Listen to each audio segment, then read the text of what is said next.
Visakhapatnam port authority fishing harbour में आज भयानक आतिशबाजी का वाकया पेश आया है। आग लगने की अहम वजह मालूम ना हो सकी, लेकिन आग की तपिश को बहुत दूर तक महसूस किया गया। फजाओं में धुएं का अंसर महसूस किया गया। आग की लपेट इतनी भयानक थी कि कई अफराद उसकी जद में आ गए। देखते ही देखते आग के बगोले दहकने लगे। ये खबर आम हुई तो फायर ब्रिगेड ने यहाँ पहुँचकर काफी मशक्कत के बाद आग पर काबू पा लिया। वजीर आला जगन मोहन रेड्डी ने अपना रद्द अमल जाहिर करते हुए ऐलान किया कि इस हादसे की वजूहात जानने के लिए इंक्वायरी करने की तश्कील दी जाएगी। जख्मी होने वाले अफराद को हुकूमत के आइमा पर इलाज मुफ्त कराया जाएगा। दूसरी जानिब यहाँ काम करने वाले अफराद ने गैर यकीनी सूरत हाल पर शदीद बरहमी का इजहार किया और धरने पर बैठ गए। पुलिस ने एक मुकदमा दर्ज करते हुए तहकीकात का आगाज कर दिया।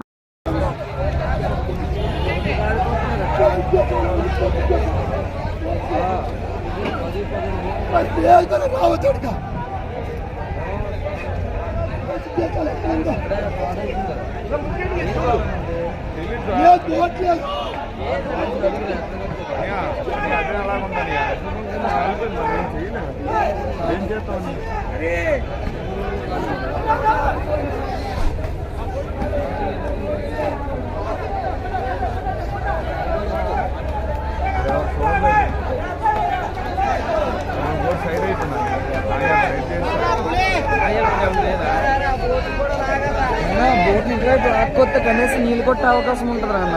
ఇంకా కాలిపోతుంది అది.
Back